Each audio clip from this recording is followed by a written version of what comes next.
Hello everyone, long time no see. The real A-Town aka RGB Fox here, and it's been a while since I have made a video. Enough about that though, since I put it in the previous Abyss run. So today we're just gonna talk about Genshin Impact's new 5-star character, Cyno. Whatever. With the release of 3.1, we will get a new 5-star male electro character. It's been a while since we had one of those. And many people are wondering how good he will be, what his kit looks like, what his best gear is along with his teammates, and there's a lot to unpack here, so how about we dive right in. Let's look at his talents and damage scaling.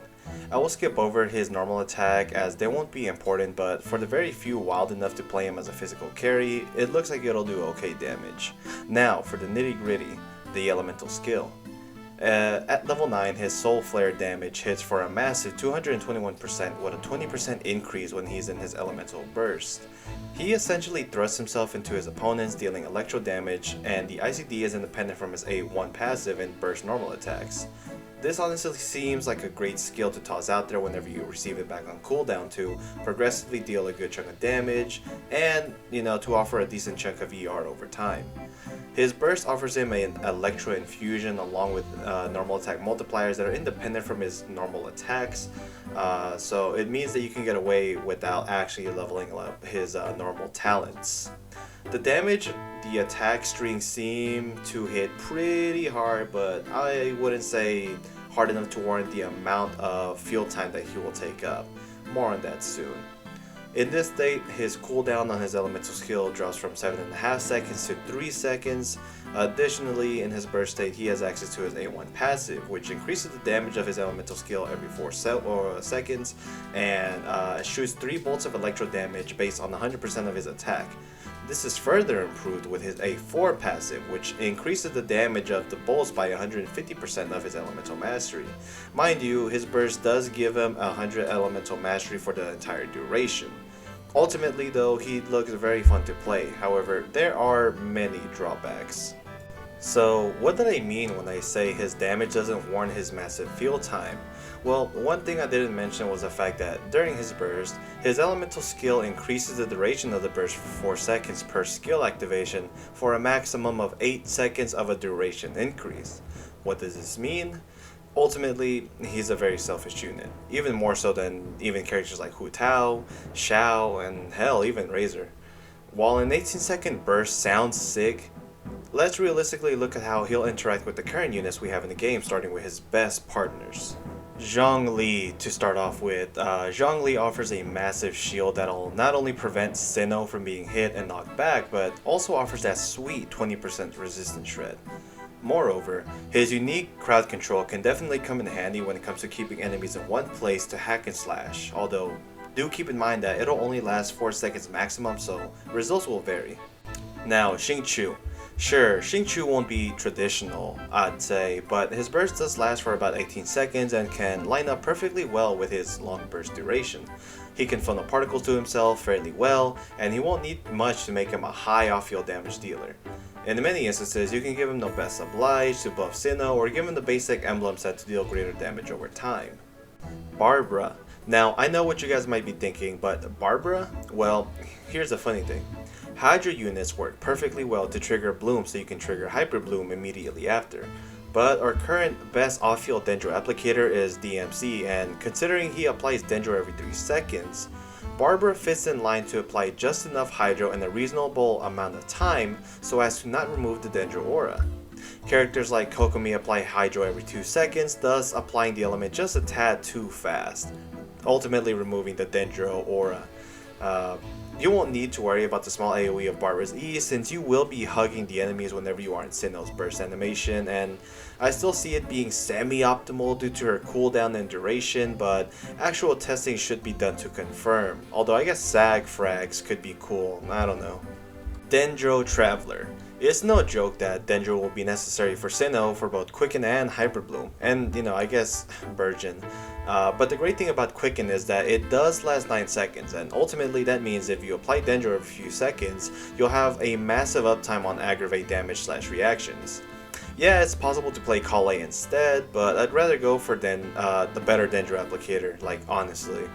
DMC will also be easy to build as he can be equipped with an array of artifacts such as Emblem, Gilded, Noblesse, Deepwood. He can also be given the Fav Sword for good ER generation, and ultimately this might be your best pick for now. Beidou. Beidou is going to arguably be his best electro sub DPS / support, and to discuss why, I'll have to go in depth here in a second, but let's look at her positives, right? Electro resonance will lower your overall ER cost. Her burst 15-second duration means that her kit fits in line with his on-field duration. Also, she offers great damage, especially in AoE, and what's better is that her chain lightning does not hit the Cs created by Bloom, and she offers a lot of damage reduction, resistance to interruption, much like Xinqiu, and a shield at C1.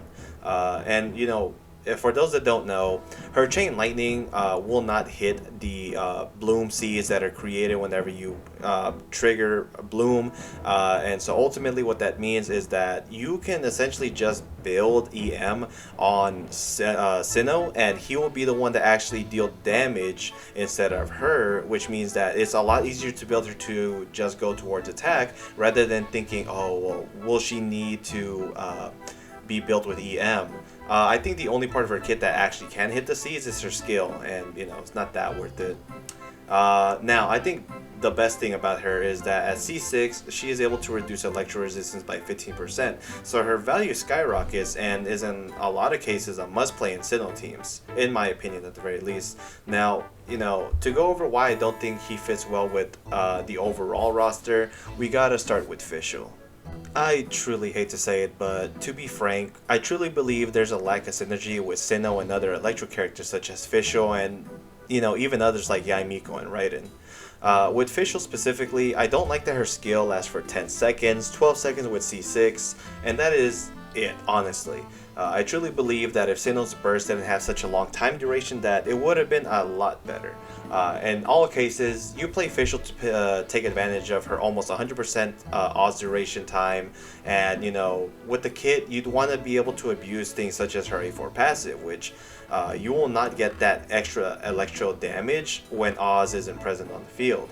I mean, sure, you'd still be able to play her, but as soon as Oz leaves the field, you have a huge DPS loss as you lose a unit that would have been able to deal great damage for about 10 seconds, give or take. And at that point, Cyno ends up doing a bulk of the damage. He is a very selfish hypercarry unit, and ultimately it seems that his kit wasn't designed around the units that we have right now. Now, that's not to say that she's a bad option, but I'd definitely take the units above over her almost every time. Next we get to Yae and Raiden. Both units ultimately want a long amount of fuel time, and that alone just puts me off, and it's not like you want them to carry you with this guy on the field. Ultimately though, Yae will more than likely increase your rotation time, and Raiden is better off being a DPS in like a national or a hypercarry team rather than a measly electro sub DPS for another unit. The only exception would be like all EM Raiden for like Ayato and those Hyperbloom teams, but that's about it. Next up are Premier Anemo units, the best of the best. Let's start with the issue that all Anemo units have in Cyno team, VV. The 4-piece set clearly offers a massive 40% resistance shred to an element it swirls, making it a premier set for any elemental unit. However, much like Fish, it only lasts 10 seconds. You see where I'm getting at? What it boils down to is that the buffs that you'd want to get to Cyno is not going to be as valuable, as midway through your burst string, your buffs will just wither away, and you'll be left fending on your own with a unit who isn't as strong as when he got into the field in the first place. The same thing goes for the damage bonus that both Sucrose and Kazuha can give you. Of course, at C2, Kazuha can also give you Elemental Mastery, but remember, both his burst and his damage boosts only last for about as long as his elemental burst, with the damage boost being about 10 seconds. It's the same thing for Sucrose, once you hit the C6, you would love to activate the burst and, give Cyno that damage bonus, but it only lasts as long as her burst lasts, and I think hers is about 6 seconds, so it's even less than Kazuha's. I would love to play them in a Cyno team, but their buffs are just too short for an on-field character who generally would want to stay on the field for 18 seconds. And not only that, but without Kazuha's burst, both of the units essentially, their crowd control is just going to be lost. You're going to have a huge DPS loss when their skills and their bursts are not active, and you're just in for a bad day. Lastly, someone like Bennet, for all I know, Cyno could probably snapshot his damage, and I do not know, honestly. But if he doesn't snapshot, guess what? As soon as you leave his burst aura, or when the 12 seconds are up, good luck on taking advantage on that massive attack boost. It's just my 2 cents, but by all means, use who you like. I won't judge. Now, this is the part of the video where I mention his best weapons and which ones to use. This one will go a little off script, so bear with me. Here are my suggestions for the best weapons to give him, and if you know of any more, then you're probably lying. First things first, his best in slot will be the Staff of Scarlet Sands, which is probably ranked #1 overall. It gives him the most damage of any other weapon that you could give him, and that's where I would place that weapon specifically. At Refinement 5, Deathmatch ends up becoming one of the best options to give him. It's only slightly under Staff of Homa if you are under 58% HP, but I wouldn't bank on you just having a low HP Cyno at all times. So Deathmatch ends up becoming your best in slot 4-star if you can afford it. After that, in third place, it has to be Primordial Jade Wing Spear. It only is shy from the damage that Deathmatch will give you, and so in that case it is in third place. It does offer crit rate as a main stat, just like all the previous 2 that I just mentioned. Not only that, but you're able to gain damage over time every time you attack, normal attack rather, with him. So yeah. Now, Staff of Homa, if it is above 50% HP, it will only be slightly worse than Primordial Jade Wing Spear, not by much, but do note that these are essentially the top 5, with Staff of Homa being able to beat out in Refinement 5 Deathmatch if you are under 50% HP. Now, funny enough, he actually has a very good option for free-to-play players if you happen to keep this weapon, and a lot of Hu Tao mains probably have it. If you know, then you know, it's White Tassel. At Refinement 5 specifically. At Refinement 5, I believe it gives you a 48% normal attack damage bonus. And when you factor in the fact that that's essentially what he's going to want to do, it ends up becoming one of the best weapons that you can give him. And of course, it's free. How do you obtain it? Unlock chests and leeway. But if you already foddered those weapons, good luck, honestly. Now, for his overall best free-to-play weapon, I would say, Katane Crossspear can beat out White Tassel over time, assuming you don't have enough energy recharge. But of course, in order to keep up with the other weapons, you have to, and I mean truly have to, have really good substats and main stats on your artifact pieces. I cannot stress it enough.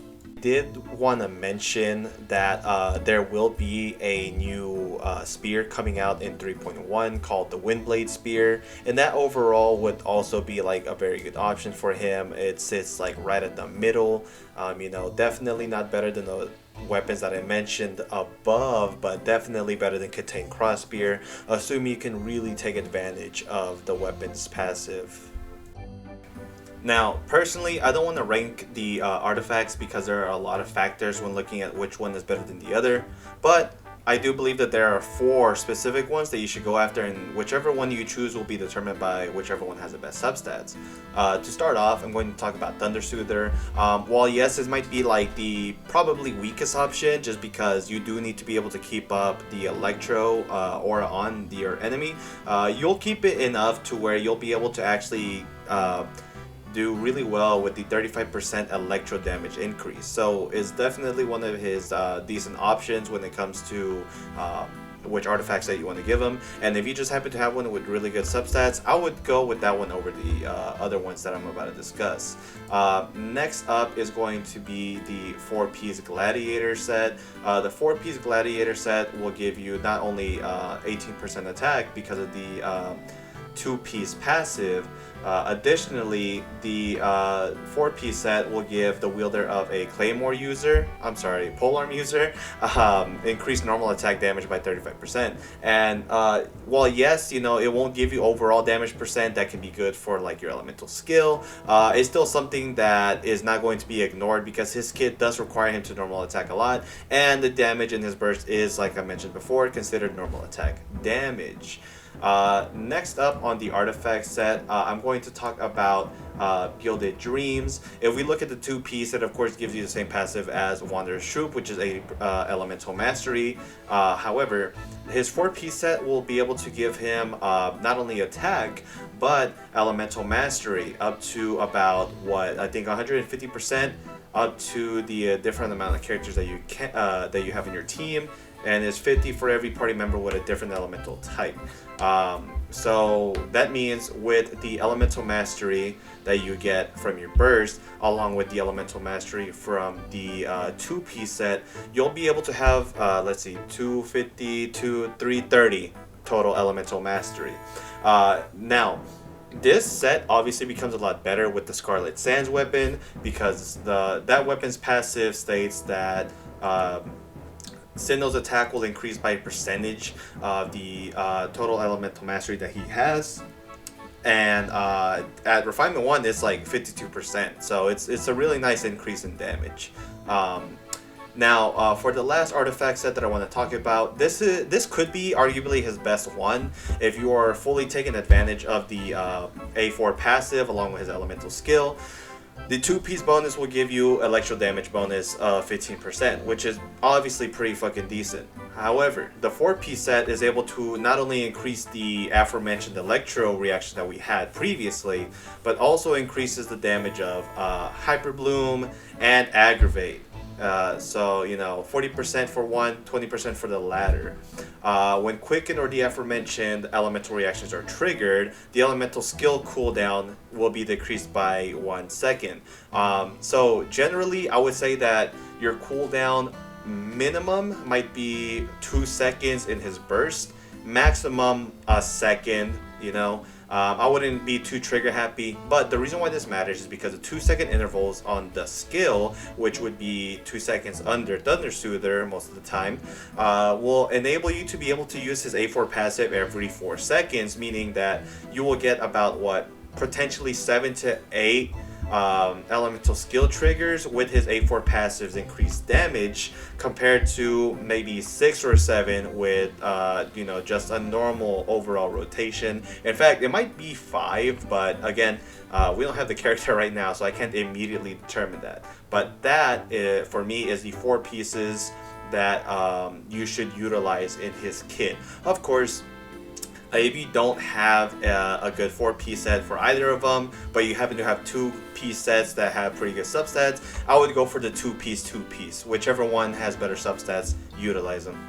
Now, since this video is getting a little bit long, I do want to kind of end it off with the teams and that I think are going to be great. So I'm going to avoid pretty much all the bad ones that I thought up of. But yeah, number 1, I think one of the best teams, or at least one of the safest teams that you could play, is Double Geo with a Dendro unit as well. Of course, Double Geo Resonance is going to be able to give you 15% additional damage in terms of when you're shielded, and of course, having Zhongli on the team gives you a really tanky shield with resistance shred. Beidou's burst can give you elemental mastery, although it's for 10 seconds. He's able to do also damage over time with his elemental skill, and then of course DMC is going to be able to give you the Dendro that you need in order to trigger Aggravate. Now, another team that you could play that I think would actually be pretty nifty is Hyper Bloom with Xinqiu, Beidou, and DMC. DMC is there to apply the Dendro Aura and allowing you to get Bloom Seeds with Xinqiu's Ray Swords in order to be able to activate Hyper Bloom. And then, of course, that is going to be increased with your Thundering Fury set. Not only that, but that team allows him to take more advantage of Elemental Mastery, which means that Sands might be overall better over time. And then Scarlet Sands is, of course, going to give you even more damage as a result.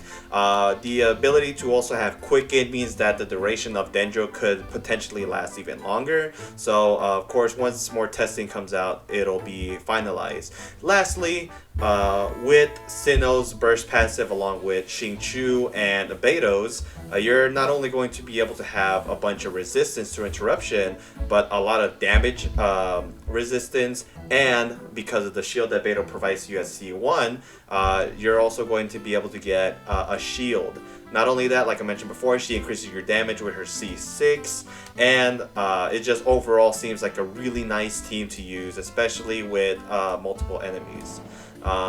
And then I guess you could play Burgeon teams, but ultimately I wouldn't recommend it unless you have C6 Thoma for C6 Thoma's passive. Now, with all that being said, you know, throughout all the negatives that I pointed out from Cyno, I do still think he's going to be a pretty good character. He might not be your best choice, but he's going to be a great choice. While yes, I do wish that a lot of the supports that we have now could actually coexist with him, it's only a matter of time before they actually bring out units that can actually make him better. So if you want to have a very safe pick for the future, I would probably recommend it, but of course that is not a promise. After all, they could ultimately not give us units that do work with him, and if that's the case, then he's going to just be fairly decent. Of course, that's not going to stop me. I'm going to 100% go over and like pick him up. And I guess lastly, if you're wondering about his constellations, they seem alright, but I wouldn't go over them just because they're not necessarily going to be necessary, you know what I mean? So don't go for them if you don't have the cash or if you're strapped for it. And yeah, I think that'll be it. You know, if you guys think I missed anything, of course let me know and I'll put it in the comments below. If I had to make any edits or changes, then of course I'll also place that on the bottom, maybe in the description, I don't know yet. But yeah, that should be everything. Of course, if you like this video, comment, share, and subscribe. And if there's anything that you guys want to see, you know, ultimately let me know and I can always consider it. This has been The Real A-Town, aka RGB Fox on Twitch, and hopefully you have a good day.